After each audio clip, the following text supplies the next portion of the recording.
जय हिंद साथियों, आप सभी का स्वागत है आपके अपने YouTube चैनल पर। अगर इस चैनल पर नए हैं तो सब्सक्राइब जरूर करिए और साथ में बेल आइकन प्रेस कर लीजिए। मूल विधि संविधान आज की इस वीडियो में इसके कुछ प्रश्न बताने वाले हैं। तो नंबर 1 पे आपको दिख रहा होगा भारतीय दंड संहिता प्रवृत्ति लागू हुई। तो यहाँ पे 4 ऑप्शन दिख रहा है, तो राइट आंसर आपका क्या हो जाएगा? ऑप्शन नंबर डी, 1 जनवरी 1862 भारतीय दंड संहिता का प्रवर्तन। इन्फ्रॉनमेंट 1 जनवरी 1962 से हुआ है। अधिनियम को गवर्नर जनरल की अनुमति 6 अक्टूबर 1860 को ही अनुमति मिल गई थी। ठीक है, तो यहाँ पे आपका राइट आंसर हो जाएगा ऑप्शन नंबर डी। तो चलिए चलते हैं नेक्स्ट क्वेश्चन पर। भारतीय दंड संहिता 1860 की धारा 1 संबंधित है। तो यहाँ पे 4 ऑप्शन दिख रहे होंगे, तो आपका राइट आंसर इसमें से हो जाएगा संहिता के नाम और उसके प्रवर्तन के विस्तार से। ऑप्शन नंबर बी आपका राइट आंसर हो जाएगा, जो कि भारतीय दंड संहिता की धारा 1 संहिता के नाम और उसके प्रवर्तन के विस्तार से संबंधित है। ठीक है, चलिए नेक्स्ट क्वेश्चन पर चलते हैं। भारतीय दंड संहिता का समुद्र में क्षेत्राधिकार डैश तक फैला हुआ है। तो यहाँ पे आपको 4 ऑप्शन दिख रहे होंगे। नंबर 1 12 समुद्री मील, 8 समुद्री मील, 12 मील, 8 मील। तो यहाँ पे चारों में से आपका ऑप्शन नंबर ए जो है राइट आंसर हो जाएगा, 12 समुद्री मील। चलिए विस्तार से बताते हैं इसको। क्षेत्रीय सागर की दूरी आधार रेखा से सागर की ओर नापी जाती है, जो कि सामान्यतः 12 समुद्री मील तक होती है। इस क्षेत्र के उपयोग का भारत को संपूर्ण अधिकार प्राप्त है। अतः भारतीय दंड संहिता का समुद्र में क्षेत्राधिकार 12 समुद्री मील तक फैला हुआ है। आधार रेखा से 24 समुद्री मील तक के क्षेत्र में भारत को सीमा शुल्क वसूली और वित्तीय अधिकार प्राप्त है। किसी भी देश का अन्य आर्थिक क्षेत्र आधार रेखा से 200 समुद्री मील तक होता है। इस क्षेत्र में भारत को वैज्ञानिक अनुसंधान की छूट मिली हुई है। आई होप आपको वीडियो समझ में आ रही होगी। चलिए नेक्स्ट क्वेश्चन पर चलते हैं। तो यहाँ पे पूछ रहा है मेंसरिया से तात्पर्य है। आपके पास ऑप्शन 4 है। नंबर 1 आशय, बी ज्ञान, सी ऑप्शन हेतु, डी दुराशय। तो यहाँ पे आपका आंसर हो जाएगा, राइट आंसर आपका हो जाएगा ऑप्शन नंबर डी दुराशय। इसको समझते हैं। अपराध के 4 आवश्यक तत्व होते हैं। नंबर 1 मानव, ठीक है। नंबर 2 पे आ जाता है आपराधिक, आपराधिक, ठीक है। मन स्थित या दुराशय, इसको मेंसेरिया भी कहते हैं। उसके बाद नंबर 3 पे आता है आपराधिक कृत्य तथा नंबर 4 पे आते हैं ऐसे आपराधिक कृत्य से मानव अथवा समाज को क्षति कार्य का हेतु अपराध का आवश्यक तत्व नहीं है। ठीक है, चलिए नेक्स्ट क्वेश्चन पर चलते हैं। इनमें से कौन से अपराध के मूलभूत तत्व हैं? तो यहाँ पे आपको दिया गया है इंसान द्वारा किए गए आपराधिक इरादा, कोई अवैध कार्य या चूक, किसी अन्य व्यक्ति के शरीर, मन, प्रतिष्ठा या संपत्ति को चोट पहुंचाना। तो यहाँ पे देखना है कौन कौन सा सही है मूलभूत तत्व जो है। तो यहाँ पे देखते हैं, पहले देखते हैं इंसान द्वारा किए गए, ये तो सही हो गया, सही है। उसके बाद आता है आपराधिक इरादा, ये भी सही है। उसके बाद आता है कोई अवैध कार्य या चूक, तो ये भी सही है आपका। उसके बाद आते हैं किसी अन्य व्यक्ति के शरीर, मन में प्रतिष्ठा या संपत्ति को चोट पहुंचाना, तो ये भी सही है। तो आपका राइट आंसर हो जाएगा option number A, P Q R और यस सभी। Option number A right answer.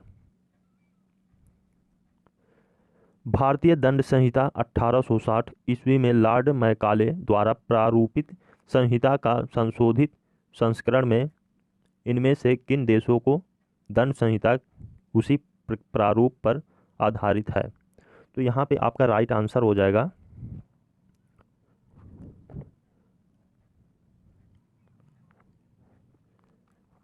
Singapore जो है, ये भी आपका सही है। इसमें क्रम दिया गया है, क्रम के ओर देखना है। और ब्रुनेई दिया गया है और श्रीलंका दिया गया है। तो यहाँ पे आपका राइट आंसर जो हो जाएगा वो हो जाएगा ए बी सी, ये तीनों सही हैं। तो ऑप्शन नंबर सी आपका ए बी सी तीनों सही है। उसके बाद नेक्स्ट क्वेश्चन पर आते हैं। भारतीय दंड संहिता में स्त्री शब्द घोतक है। तो यहाँ पे आपका 4 ऑप्शन दिया गया है।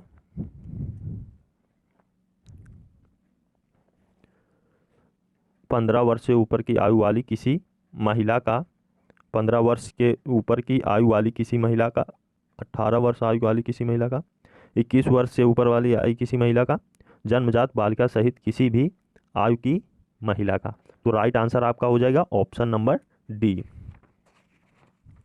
आपका राइट आंसर हो जाएगा। भारतीय दंड संहिता की धारा 10 के अनुसार, धारा 10 के अनुसार स्त्री शब्द किसी भी आयु की मानव नारी का घोतक है, चाहे वह जन्मजात बालिका हो या किसी भी आयु की महिला हो। ठीक है, नेक्स्ट क्वेश्चन पर आते हैं। भारतीय दंड संहिता की किस धारा में भारत को परिभाषित किया गया है? तो यहाँ पे आपको 4 ऑप्शन दिख रहा होगा। तो राइट आंसर आपका हो जाएगा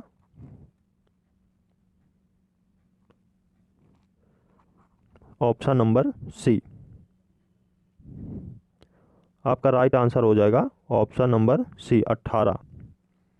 भारतीय दंड संहिता की धारा 18 में भारत को परिभाषित किया गया है। ठीक है, चलिए नेक्स्ट क्वेश्चन पर चलते हैं। भारतीय दंड संहिता की धारा 24 के अनुसार यदि कोई किसी एक व्यक्ति को गलत तरीके से लाभ पहुंचाने या किसी अन्य व्यक्ति को गलत तरीके से हानि पहुंचाने के लिए इरादे से कुछ भी करता है तो उसे किस इरादे से करना कहा जाता है? तो यहाँ पे आपको 4 ऑप्शन दिया गया है। तो राइट आंसर आपका हो जाएगा बेईमानी, बेईमानी के इरादे से। ठीक है, कैसे हो जाएगा? भारतीय दंड संहिता की धारा 24 के अनुसार यदि कोई व्यक्ति किसी एक व्यक्ति को सदोष तरीके से लाभ पहुंचाने या किसी अन्य व्यक्ति को सदोष तरीके से हानि पहुंचाने के इरादे से कुछ करता है तो उसे बेईमानी के इरादे से करना कहा जाता है। तो धारा जो है 24 के तहत ये आता है। ठीक है, नेक्स्ट क्वेश्चन है। सामान्य आशय से संबंधित प्रावधान आईपीसी के किस धारा में दिए गए हैं? तो यहाँ पे आपका 4 ऑप्शन दिख रहा होगा। तो राइट आंसर आपका कौन सा है? 34, धारा 34। चलिए समझते हैं। सामान्य आशय से संबंधित प्रावधान भारतीय दंड संहिता की धारा 34 में दिए गए धारा 149 149 में समान उद्देश्य का, धारा 297 में कब्रिस्तानों आदि में अतिविचार एवं धारा 316 में किसी सजीव अजात शिशु की मृत्यु कारित करने से संबंधित प्रावधान समाहित है। ठीक है, समाहित है। नेक्स्ट क्वेश्चन पर आते हैं। भारतीय दंड संहिता की धारा 34 पर प्रसिद्ध वाद है। तो यहाँ पे आपका 4 ऑप्शन है। राइट आंसर आपका हो जाएगा वारिंद्र कुमार घोष बनाम इम्परर। ठीक है, इम्परर, या फिर बुंदी नहीं लिखे। वारिंद्र कुमार घोष बनाम इम्परर का वाद भारतीय दंड संहिता की धारा 34 से प्रसिद्ध वाद है। ठीक है, प्रसिद्ध वाद है। नेक्स्ट क्वेश्चन पर आते हैं। अपराध की परिभाषा दी गई है, ये किस में दी गई है? तो आपका राइट आंसर हो जाए ऑप्शन नंबर बी, दंड प्रक्रिया संहिता 1973 की धारा 2N में, ठीक है, अपराध की प्रत्यक्ष परिभाषा को दंड प्रक्रिया संहिता की धारा 2N में दिया गया, जिसके अनुसार अपराध से कोई ऐसा कार्य या लोप अभिप्रेत है जो तत्समय प्रवृत्त किसी विधि के द्वारा दंडनीय बना दिया गया है, और इसके अंतर्गत कोई ऐसा कार्य भी है जिसके बारे में पशु अत्याचार अधिनियम 1871 की धारा 20 के अधीन परिवाद किया जा सकता है, जबकि भारतीय दंड संहिता के अध्याय 2 में अपराध की परिभाषा समाविष्ट हो तो है, किंतु इस अध्याय की धारा 6 से 52 तक के बीच में अनेक शब्दावलियों को परिभाषित किया गया है, जिसमें धारा 40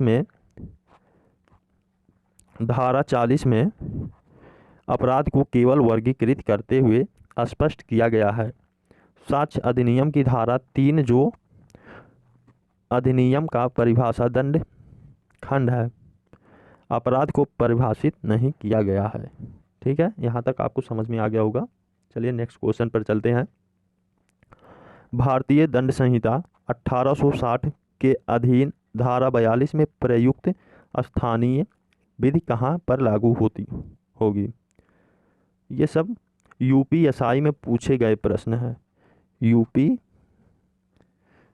यूपीएसआई में पूछे गए प्रश्न हैं। ठीक है, बहुत ही महत्वपूर्ण है। तो यहाँ पे आपका आंसर हो जाएगा भारत के किसी विशिष्ट भाग पर। ठीक है, राइट आंसर आपका बी हो जाएगा, भारत के किसी विशिष्ट। भारतीय दंड संहिता 1860 की धारा 42 के अनुसार स्थानीय विधि वह विधि है जो भारत के किसी विशिष्ट भाग पर ही लागू होती है। ठीक है, चलिए नेक्स्ट क्वेश्चन पर चलते हैं। भारतीय दंड संहिता आईपीसी की धारा 53 किस विषय से संबंध में है? तो यहाँ पे आपका राइट आंसर हो जाएगा जो है दंड के संबंध में। भारतीय दंड संहिता की धारा 53 दंड से संबंधित प्रदान करती है। 5 तरह के दंड की व्यवस्था है। चलिए जानते हैं कौन कौन सी है। नंबर 1 पर आता है मृत्युदंड। ठीक है, मृत्युदंड। 2 पे आता है आजीवन कारावास, आजीवन कारावास। नंबर 3 पर आता है कठोर या सादा कारावास, कठोर या सादा कारावास। ठीक है, नंबर 4 पे आता है संपत्ति का समपहरण। ठीक है, संपत्ति। नंबर 5 पर आता है आर्थिक दंड, आर्थिक दंड। ठीक है, नेक्स्ट क्वेश्चन पर चलते हैं। भारतीय दंड संहिता के अधीन कितने प्रकार के दंडों की व्यवस्था की गई है? तो यहाँ पे समझिए आपका आंसर हो जाएगा 5 तरह की व्यवस्था की गई है। अभी आपको पीछे ही बताया गया। भारतीय दंड संहिता की धारा 53 के अनुसार आपराधिक इस संहिता के उपबंधों के अधीन जिन दंडों में दंडनीय है वे इस प्रकार हैं। मृत्युदंड, आजीवन कारावास, कारावास जो 2 भांति का है। ठीक है, कठिन अथवा कठोर श्रम के साथ। उसके बाद सादा। चौथा है संपत्ति का समपहरण। 5वां जुर्माना या अर्थदंड, ये जो कि मैं पिछले ही क्वेश्चन में बताया हूँ। राम ने एक अपराध किया जिसके लिए सजा सिर्फ 40 रुपये जुर्माना था, लेकिन वह इस राशि का भुगतान नहीं कर सका। फिर आईपीसी की धारा 67 के अनुसार उसे भुगतान न करने के लिए अधिकतम महीने तक का कैद किया जा सकता है। तो कितने महीने तक किया जा सकता है? तो यहाँ पे आपका आंसर हो जाएगा ऑप्शन नंबर डी। ये तो सॉरी ऑप्शन नंबर सी, ये 2 महीनों के लिए। ठीक है, कैसे? भारतीय दंड संहिता 67 में जुर्माना न देने पर कारावास, जबकि अपराध केवल जुर्माने से दंडनीय हो का उपबंध है। उपबंध इस प्रकार है, यदि जुर्माने की रकम 50 रुपये तक हो तो कारावास 2 महीने तक, यदि जुर्माने का रकम 100 रुपये तक हो तो कारावास 4 महीने का हो जाएगा। जुर्माना 100 रुपये से अधिक होने पर कारावास 6 मंथ का हो जाएगा। यहाँ पे समझिए, अगर आपका 40 रुपये है तो दो माह का, अगर आपका 50 रुपये है तो 4 महीने का हो जाएगा। अगर 100 रुपये के ज़्यादा है, मतलब 100 रुपये तक का है तो 4 महीने तक का, अगर यहाँ पे 100 रुपये का ज़्यादा हो जाएगा तो आपको 6 महीने का कारावास भी हो सकता है। ठीक है, चलिए नेक्स्ट क्वेश्चन पर चलते हैं। भारतीय दंड संहिता के अनुसार निम्नलिखित निष्कर्ष में से कौन सा सही होगा? तो यहाँ पे समझिए, नंबर 1 पर दिया गया है, एक छड़ी से जेड को 50 बार मारता है, यदि एक प्रहार के लिए 1 वर्ष की सजा है तो ए को सजा के रूप में 50 वर्ष का कारावास होगा। सेकंड नंबर पे, जब ए जेड को मार रहा है तो वाई हस्तक्षेप करता है और ए जानबूझकर वाई को भी मारता है। ए जेड को स्वेच्छा से चोट पहुंचाने के लिए एक सजा के लिए और वाई को मारने के लिए एक अन्य सजा के लिए उत्तरदायी है। तो यहाँ पे आपका राइट आंसर जो हो जाएगा ऑप्शन नंबर सी आपका राइट आंसर हो जाएगा, जो कि केवल 2 आपका राइट आंसर हो जाएगा। एक जल्लाद 2 मृत्युदंड निष्पादित करता है, भारतीय दंड संहिता की किस धारा के अंतर्गत आपराधिक दायित्व से मुक्त है? तो यहाँ पे आपका राइट आंसर जो हो जाएगा बहुत ही महत्वपूर्ण है, धारा 78 के अनुसार। किस प्रकार से है? भारतीय दंड संहिता 78 के अंतर्गत मृत्यु दंड को निष्पादित करने वाले जल्लाद को आपराधिक दायित्व से उन्मुक्ति प्राप्त होगी। धारा 78 यह उपबंधित करती है कि कोई बात जो न्यायालय के निर्णय आदेश के अनुसरण में की जाए अपराध नहीं है। जो न्यायालय आदेश करेगा उसके अनुसार किया गया कार्य वो आपराधिक नहीं होगा। ठीक है, चलिए नेक्स्ट क्वेश्चन पर आते हैं। भारतीय दंड संहिता के अनुसार निम्न में से कौन सा निष्कर्ष सही है? तो यहाँ पे राइट आंसर जो हो जाएगा आपका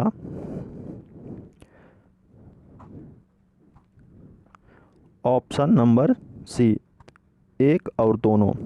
ठीक है, पहले में दिया गया है 6 वर्ष के एक बच्चे एक ने बहुत सारी मारधाड़ की फिल्में देखी है। एक दिन वह बच्चा बी को जोर से धक्का दे देता है, जिसकी वजह से वह बच्चा बुरी तरह घायल हो जाता है। ए ने कोई अपराध नहीं किया।